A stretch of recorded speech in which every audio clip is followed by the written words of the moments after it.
صل على سيدنا شفيعنا مولانا محمد كما تحب وترضى بأن تصلي عليه صلی اللہ تعالی علیہ وسلم۔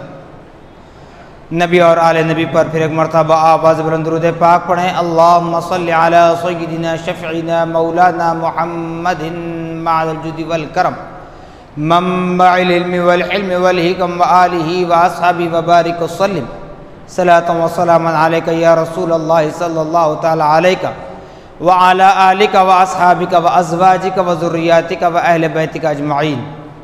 سبحان ربک رب العزت عما یصفون وسلام علی المرسلین والحمد للہ رب العالمین۔ الحمدللہ، تمام تعریفیں اس ذات اقدس کے لیے ہیں جو سارے عالموں کا پروردگار ہے، جس نے ساری کائنات کو پیدا فرمایا، ساری کائنات کو روزی دے رہا ہے، میدان محشر کا مالک و مختار ہے۔ یقیناً اس خدا رب ذوالجلال کا بڑا ہی شکر احسان عظیم ہے کہ اللہ جل مجدہ نے ہم اور آپ کو اپنے نبی مکرم رسول محتشم صاحب لولاک باعث تخلیق کائنات فقر موجودات تاجدار مدینہ حضرت محمد مصطفیٰ احمد مجتبیٰ صلی اللہ تعالی علیہ وسلم کی امت بابرکت میں پیدا ہونے کا اعزاز بخشا۔ الحمدللہ ثم الحمدللہ، آج تک اور اب تک بھی ہمیں باقید حیات رکھا۔ تو معزز سامعین محترم، اللہ رب العزت کی بارگاہ میں جتنا بھی شکر بجا لائیں کم ہے۔ جہاں تک ہو سکے اس فنا ہونے والی دنیا کی زندگی میں رہ کر اپنے معبود برحق رسول مقبول صلی اللہ تعالی علیہ وسلم کو راضی کرنے کی کوشش کریں۔ خدا کا گھر ہے تو یہاں پر ہمیں اللہ رب العالمین کے گھر کی حفاظت، ادب و احترام، تعظیم و تکریم بجا لانا یہ بے حد ضروری ہے۔ معزز سامعین محترم، جیسا کہ بارہا آپ سے کہا گیا، دشمنان اسلام جہاں مساجد کو، مدارس کو، خانقاہوں کو ٹارگٹ بنا رہے ہیں، ایسے پرفتن دور میں، ایسے پرآشوب ماحول میں، ایسے کٹھین لمحات میں، ایسے مشکل وقت میں ہمیں چاہیے کہ ہمارے مدارس، ہماری مساجد، ہماری خانقاہیں، ہماری درگاہوں کی حتی الامکان ہر طریقے سے حفاظت کرنی چاہیے۔ سب کو ایک ہونا پڑے گا، اپنے آپسی اختلافات کو بالائے طاق رکھتے ہوئے متحد ہو کر ایک جٹ ہونا چاہیے۔ میں نے بارہا کہا کہ جب عقائد کا معاملہ آئے تو جب بھی ہم کمر بستہ ہوتے ہیں، مذہب کا معاملہ ہو تب بھی کمر بستہ ہوتے ہیں۔ وطن عزیز ملک ہندوستان پر، ہمارے اس وطن عزیز ملک ہندوستان پر اگر کوئی بری نظر ڈالے تب بھی ہم کمر بستہ ہوتے ہیں۔ تو اس لیے ابھی ایسے وقتوں میں ہمیں حتی الامکان کوشش کرنا ہے کہ ہم کوئی حفاظت تو کر نہیں سکتے، ہم ٹھیکیدار نہیں ہیں، لیکن اللہ رب العالمین نے جتنی طاقت ہمیں دی ہے اس طاقت کے بل بوتے اپنی طاقت کو وہاں استعمال کرنا ہے۔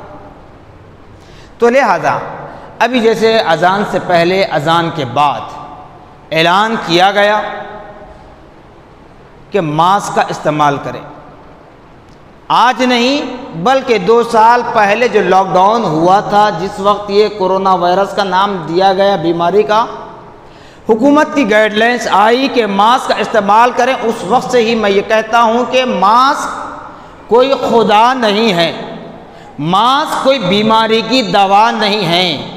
یہ بھی نہیں کہا جا سکتا کہ ماسک کے پہننے سے اس کو کورونا نہیں ہوگا یا کوئی اور بیماری نہیں آئے گی، یہ نہیں کہا جاتا، لیکن اب جہاں عبادت گاہوں کی جانب ان کی نظریں بڑھ رہی ہیں تو ایسے میں ہمیں کم از کم مساجد کو آتے وقت، اپنی عبادت گاہ کو آتے وقت ماسک کا استعمال ضرور کریں۔ کہہ رہا ہوں مسجد ابراہیم گلشنی سے جہاں تک آواز جا رہی ہے، لیکن صرف مسجد ابراہیم گلشنی میں آنے والوں کے لیے نہیں ہے، ہر مسجد میں جہاں پر بھی آپ جائیں، بلکہ یہ بھی کہہ دوں کہ ہر کلچر والا اپنی عبادت گاہ کی طرف بڑھے تو ماسک کا استعمال کرے، کیونکہ عبادت گاہوں کو نشان ملامت بنایا جا رہا ہے۔ تو بہرحال آپ تمام حضرات جو آ رہے ہیں ماسک اپنے ساتھ لائیں، مسجد میں داخل ہوتے ہوئے ماسک پہن کر داخل ہوں، مسجد نکلتے تو ماسک پہن کر نکلیں، کیونکہ عبادت گاہوں کے گیٹوں کے پاس، مساجد کی گیٹ کے پاس کھڑے رہ کر آپ کی فوٹوگرافی ہو رہی ہے۔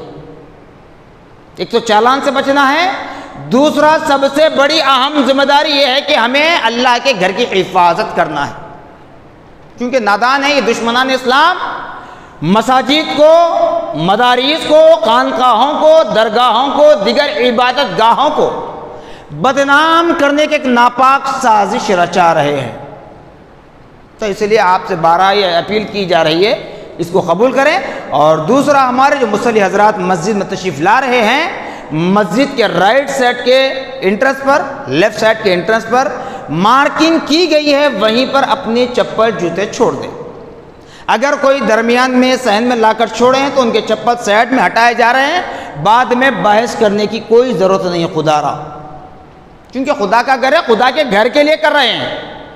آپ کے چپل سے میرا گھر خراب نہیں ہوتا، آپ کا گھر خراب نہیں ہوتا، لیکن خدا کا گھر ہے، اس کو نشان ملامت نہیں بنانا ہے، جیسے لاسٹ ٹائم ہوا تھا جب چپلیں ہماری عام طور پر رکھی ہوئی تھی، اس کی فوٹوگرافی ہوئی، نشان ملامت بنایا گیا۔ اسی لیے آپ حضرات سے مؤدبانہ اپیل کرتا ہوں، ہاتھ جوڑ کر اپیل کرتا ہوں، انتظامی کمیٹی کی جانب سے فرداً آپ تمام سے گزارش کرتا ہوں کہ ماسک کا بھی استعمال کریں، اور چپل جوتوں کو مارکنگ جو کی گئی ہے رائٹ سائڈ، لیفٹ سائڈ، دائیں جانب، بائیں جانب، وہیں پر اپنے چپل جوتے چھوڑ دیں۔ بہرحال ناظرین محترم، سامعین محترم، قرآن پاک فرما رہا ہے، یا ایھا الذین آمنوا ادخلوا فی السلم کافہ ولا تتبعوا خطوات الشیطان انہ لکم عدو مبین۔ اس آیت مبارکہ پر بارہا میں نے گفتگو کی ہے، اور ابھی بھی اسی پر گفتگو کروں گا۔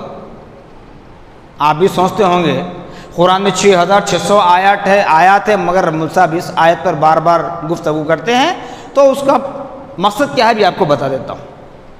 اللہ رب العالمین قرآن پاک میں فرما رہا ہے کہ اے لوگو، تم مکمل طور پر اسلام میں داخل ہو جاؤ، کمپلیٹلی طور پر اسلام میں داخل ہو جاؤ، کامل مومن بن جاؤ،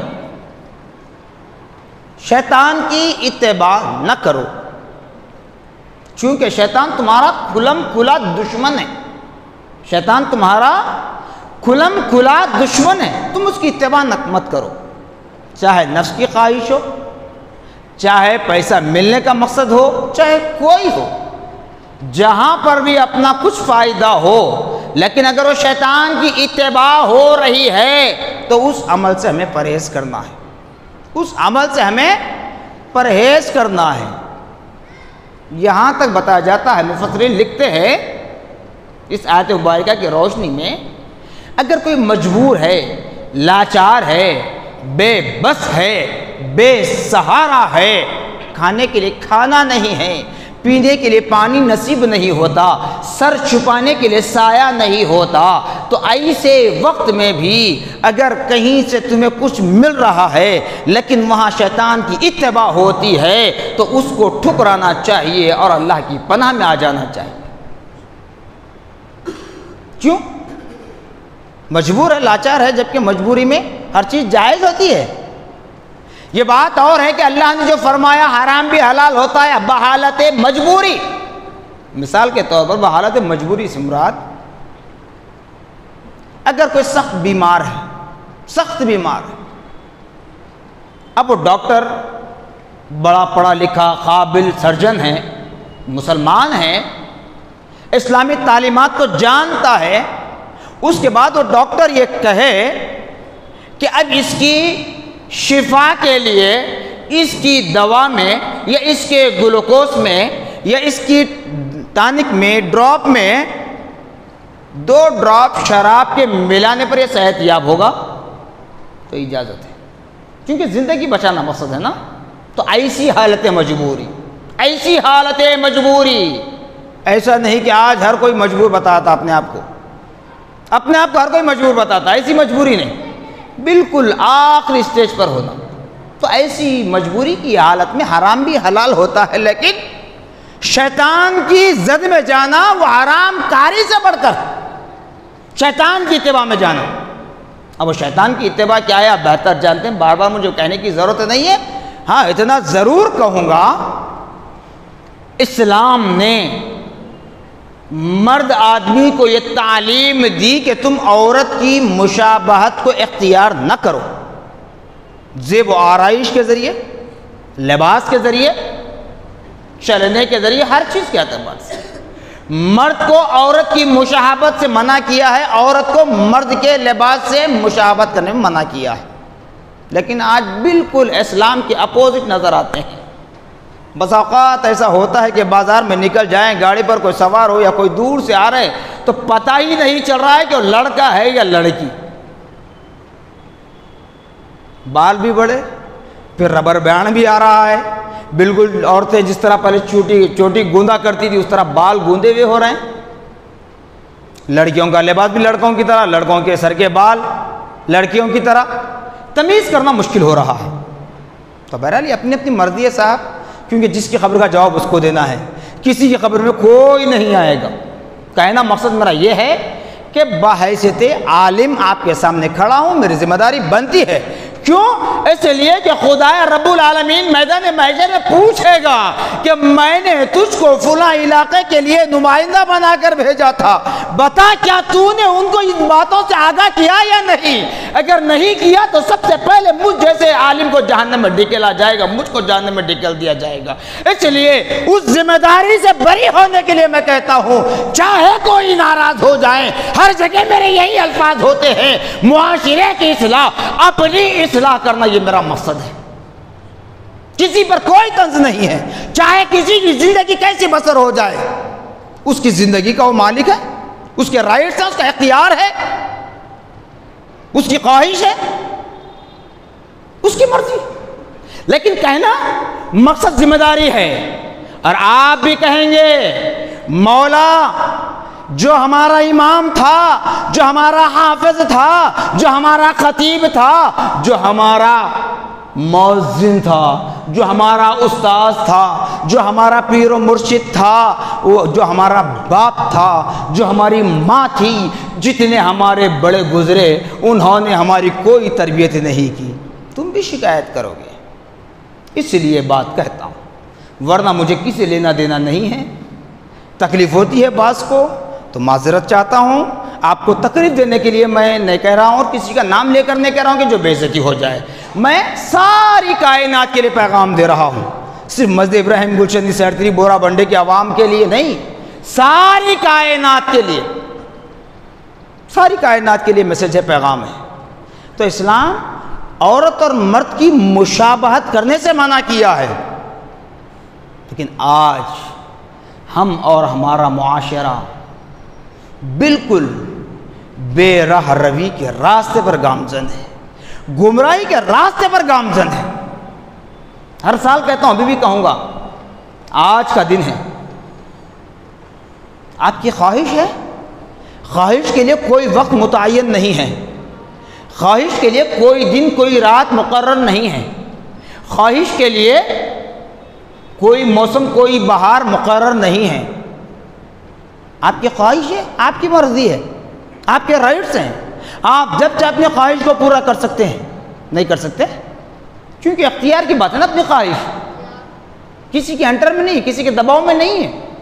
وہ موسم آنا، وہ بہار آنا، وہ فضا آنا، وہ وقت آنا، وہ دن آنا، وہ رات آنا، وہ مہینہ آنا، وہ تاریخ آنا۔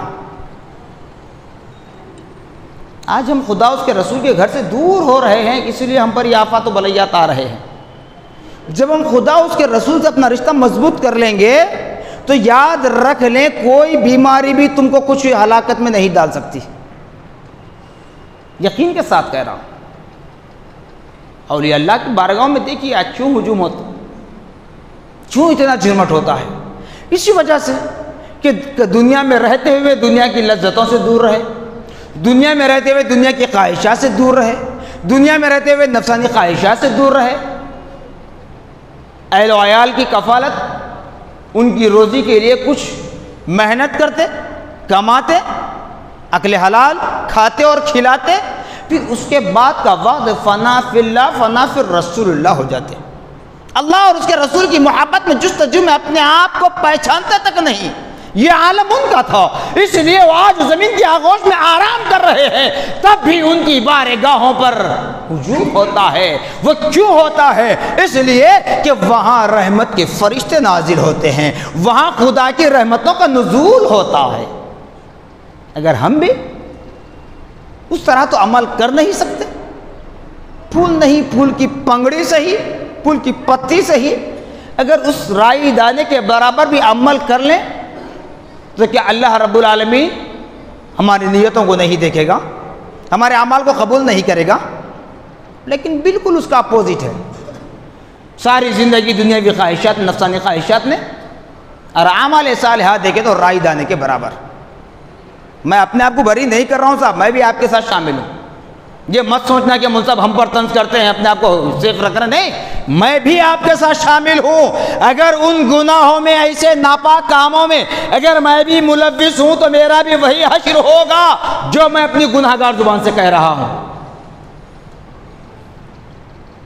اللہ تعالیٰ موقع دیا ہے، غنیمت جانی ہے، زندگی دے رہا ہے، ڈھیل دے رہا ہے، ڈھیل دے رہا ہے۔ اب وہ ڈھیل کیا ہے وہ بھی دیکھ لیں۔ سب لگے ہوئے نا چھتوں پر ڈھیل دینے کے لیے، کھینچ مارنے کے لیے ٹھہرے ہوئے ہیں نا، ڈی جے لگا کر، گانے لگا کر ناچتے ہوئے۔ بتائیے ایک مومن کا طریقہ ہے، مسلمان کا طریقہ ہے خواہش میں پتنگ اڑانے کی تو کوئی اور موقع پر اڑاؤ پتنگ۔ یہ جنوری کی 14، 15، 16 تاریخوں میں کیوں؟ یہ بھی بتا دیتا ہوں آپ کو، بعض تہوار ایسے بھی ہیں جو ریاست کے کلچر میں شامل ہوتے ہیں، لیکن جب اس کو ایک مذہبی رنگ دیا گیا تو اس سے ہمیں ہٹنا چاہیے۔ مذہبی رنگ جہاں آ جاتا ہے اسے ہمیں باز رہنا چاہیے۔ دیکھیے آپ مسلمان گھروں پر جا کر دیکھیے، میں بول رہا ہوں تو جھوٹ بولتا ہوں نا، ہمیشہ میری بات کو جھوٹ کہتے ہیں، انکار کہتے ہیں کہ مجھ پر طنز کرتے ہیں، لیکن جا کر دیکھیے، جائزہ لیجئے۔ یہ بورا ونڈا نہیں، پورا حیدرآباد، سکندرآباد آپ پورا دیکھ لیجئے۔ جس کا تہوار ہے ان کاروبار میں مصروف ہے، جس کا تہوار ہے ان اپنی عبادت گاہوں میں مصروف ہے، اور ہمارا مسلمان نوجوان گھروں کی چھتوں پر ڈی جے لگا کر، گانے لگا کر ناچتے ہوئے پتنگ اڑا رہے ہیں۔ نہیں معلوم زندگی کی پتنگ کب اڑنے والی ہے، زندگی کی پتنگ کب اڑنے والی ہے۔ جس طرح تم پتنگ اڑاتے ہوئے اپنا مانجا چھوڑتے ہو، ڈور چھوڑتے ہو، ڈھیل دیتے ہو، جب بازو والے کی پتنگ آ جائے تو کھینچ مارتے ہو، کٹ کرتے ہو، تو ایسے ہی نہ جانے زندگی کی پتنگ کو کب تک ڈھیل دیا جائے، جب ملک الموت آ جائے اور روح قبض کر لے، جب تم کو ڈور مار کر کھینچ مار دے ملک الموت، تو اس وقت بتایا جاتا ہے کہ انسان اگر گناہگار ہو، غیر مذہب کے کلچر میں شامل ہوتا ہے، تو اس کی روح ملک الموت کے ہاتھ میں نہیں آتی۔ فوراً ملک الموت اس کی روح کو قبض کرنے کے لیے جائے تو کبھی سر میں گھستی ہے، کبھی پیر میں چلی جاتی ہے، کبھی کمر میں چلی جاتی ہے، تو کبھی سینے میں، پورا جسم پھراتی ہے، ملک الموت کو پھراتی ہے۔ لیکن تکلیف ملک الموت کو نہیں ہوتی، تکلیف خود کو ہوتی ہے جو مر رہا ہے۔ حالت سکرات جس کو کہتے ہیں نا، وہی ہے، گناہوں کی سزا وہی ہے جو دنیا میں مل رہی ہے۔ کس کے ذریعے؟ فرشتوں کے ذریعے نہیں، جہنم کی آگ کے ذریعے نہیں، بلکہ جس روح کو تم نے اپنے اندر رکھ کر کھوکھلا کیا ہے، اسی روح کے ذریعے۔ وہ روح کہے گی کہ اللہ نے تجھے موقع دیا تھا، کاش اگر تو نماز پڑھتا، کاش اگر تو قرآن کا قاری بن جاتا، روزانہ قرآن پاک کی تلاوت کر لیتا، کاش اللہ کی راہ میں صدقہ خیرات کرتا تو میں رب کی بارگاہ میں منہ دکھانے کے قابل ہوتی اور میں فوراً ملک الموت کے انٹر میں چلی جاتی۔ اے نادان انسان، اے مٹی کے پتلے، تو نے نماز چھوڑ کر، روزہ چھوڑ کر، قرآن پڑھنا چھوڑ کر، اذان سن کر مسجد طرف نہ آ کر، اذان سن کر نماز ادا نہ کر کے تو نے مجھے کھوکھلا کیا ہے۔ اب میں کیا صورت لے کر رب کی بارگاہ میں جاؤں؟ میں کیا صورت رب کی بارگاہ میں لے کر جاؤں؟ بتا اے ماٹی کے پتلے، اے انسان بتا۔ یہ پکارتی ہے روح، سمجھ نہیں آتی آج ہمیں یہ ساری باتیں سر کے اوپر سے نکل جاتی ہیں، لیکن یاد رکھ لیں اللہ سب کا خاتمہ بالخیر فرمائے، مگر جو سکرات کے عالم میں تڑپتا ہوگا اس سے پوچھ لے، اس سے پوچھ لے اسی وقت کیا کہتے ہیں۔ اسی لیے سکرات کے عالم میں کسی کو کلمہ پڑھو بول کر نہ کہا جائے، بلکہ اس کے سامنے زور سے آپ کلمہ پڑھ لیں۔ کیوں کہ روح اس سے مخاطب ہو کر اس کو جب تانا دیتی ہے، وہ کھوکھلا روح جس کو ہم نے ایسی بدکاریوں کے ذریعے اپنے روح کو کھوکھلا کیا ہے، جب تانا دیتی ہے، جب وہ پریشر میں ہوتا ہے، ٹینشن میں ہوتا ہے، اگر کہتے میں کلمہ نہیں پڑھتا تو انکار ہوا کلمے کا، تو موت خاتمہ کفر پر ہوگا۔ اس لیے کہا جاتا کہ سکرات میں پڑھو بول کر نہ کہو، زور سے آپ پڑھو تاکہ سن کر وہ پڑھ لے۔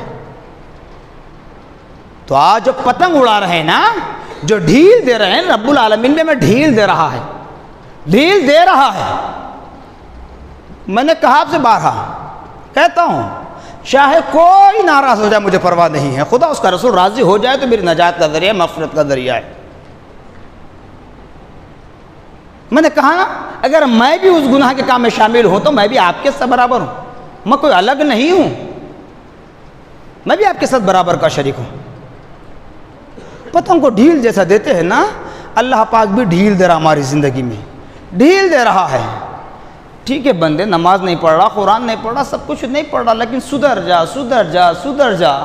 جب سدھرنے کی طرف ہم نہیں آئیں گے، جب اللہ رب العالمین ملک الموت کو بھیجے گا تو ملک الموت صرف ایک ہی جھٹکا مارے گا، ایک ہی کھینچ مارے گا۔ جیسے تم کھینچ مار کے دوسرے کی پتنگ کاٹ کر خوش ہوتے ہو نا، اس وقت کیا کرو گے جس وقت تمہاری زندگی کی پتنگ کو کھینچ مار دی جائے گی؟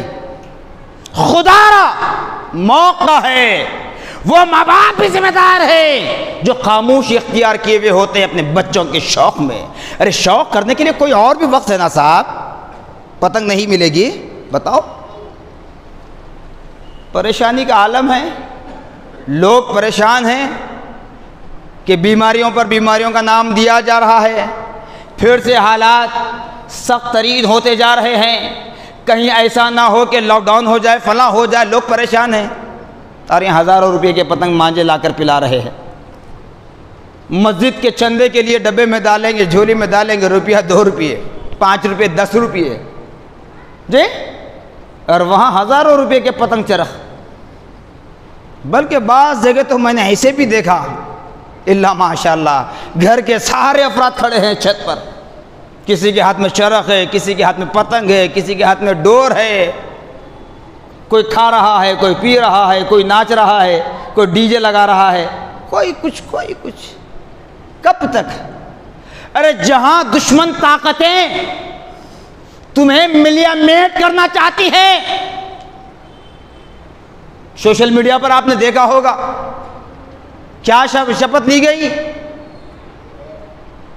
کہ مسلمان سے ہم کوئی کاروبار نہیں کریں گے، مسلمان کے پاس ہم نوکری نہیں کریں گے، مسلمان کو اپنے پاس نوکری نہیں رکھیں گے، مسلمان سے کوئی زمین نہ لیں گے نہ دیں گے۔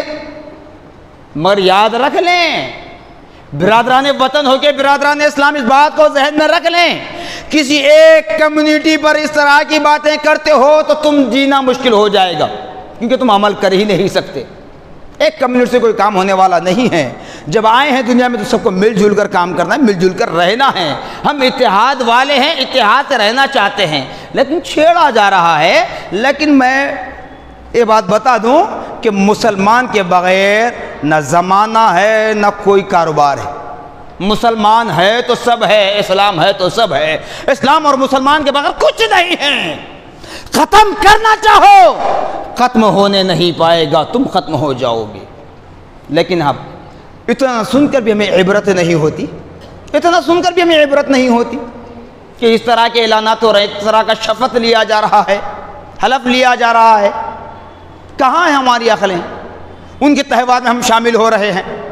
ارے جہاں تم کو دبوچنے کی بات کی جا رہی ہے، تم کو ختم کرنے کی بات کی جا رہی ہے، اور ہم ہیں کہ ان کے تہوار میں شامل ہوں۔ کیا بتانا چاہ رہے ہیں؟ کیا ثبوت دینا چاہتے ہیں؟ آپ کو کہا جاتا ہے کہ خدا کے گھر کی جانب آؤ۔ کیا باتیں ہیں صاحب؟ کیا باتیں بتائیے؟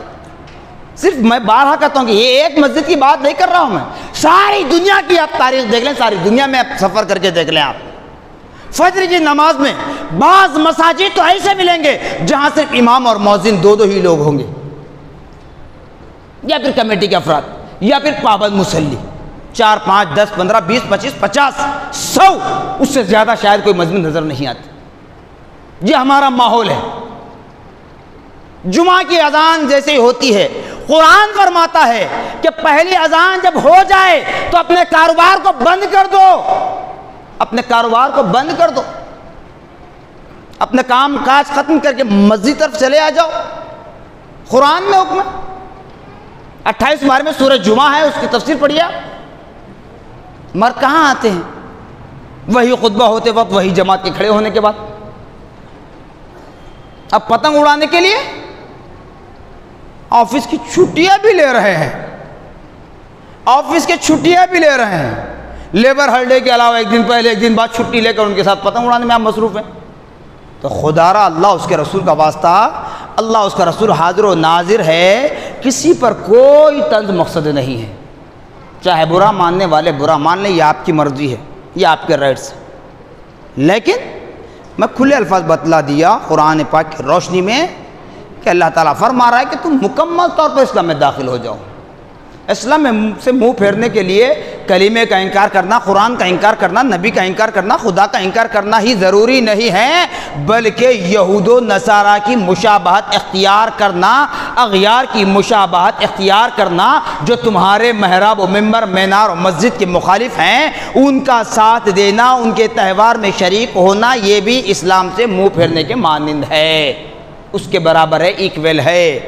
آپ کی خواہش ہے، آپ کا شوق ہے تو آپ کیجیے، آپ کو کوئی نہیں روکے گا، لیکن مخصوص ایام میں مت کیجیے، مخصوص ایام میں ان کے ساتھ شریک مت ہوئیے، اور وہ بھی شوق ایسا کیجیے جس سے آپ کا مذاق نہ اڑایا جائے، جس سے آپ کے گھر کا نام بدنام نہ ہو۔ جو ہمارے آبا و اجداد نے اپنی علمی قابلیت کے ذریعے، یا اپنے ہنر کے ذریعے، یا اپنی سماجی ہمدردی کے ذریعے، ہمارے آبا و اجداد نے جو نام کمایا ہے، جو نام روشن کیا ہے، ایسا شوق بھی نہ کریں کہ ان کے نام پر بٹا لگ جائے، ان کے نام پر کوئی حرف آ جائے، ان کے کارناموں کو کوئی برا بھلا کہہ دے۔ اگر چاہتے ہیں تو یہ اپنی اپنی مرضی ہے صاحب، کوئی کسی کو نہیں بول سکتا، چونکہ سب اپنے اپنے نفس کے شہنشاہ ہیں، اپنے شوق کے بادشاہ ہیں، مرضی ہے اپنی اپنی۔ لیکن ایسے مخصوص ایام میں، مخصوص موقعوں پر بطور خاص غیر مسلم بھائیوں کے تہوار میں آپ کو شریک ہونا نہیں ہے۔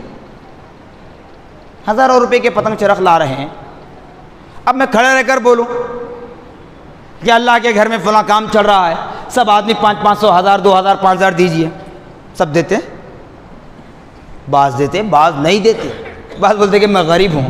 اب جا کر دیکھ لے پتنگوں کی دکان پر کتنے مسلمان ہیں، بیچ رہے ہیں بھی مسلمان خرید بھی رہے ہیں۔ اگر اسلامی نقطہ نظر سے اگر آپ کو بات بتلا دوں تو آپ اور بھی حیران ہو جائیں گے۔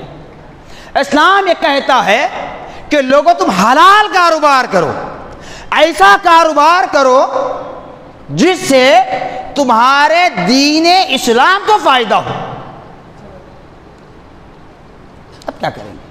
اگر اس کی تفصیل میں جاؤں تو باتیں بہت نکل جاتی، بس اتنی بات میں نے بتلا دیا۔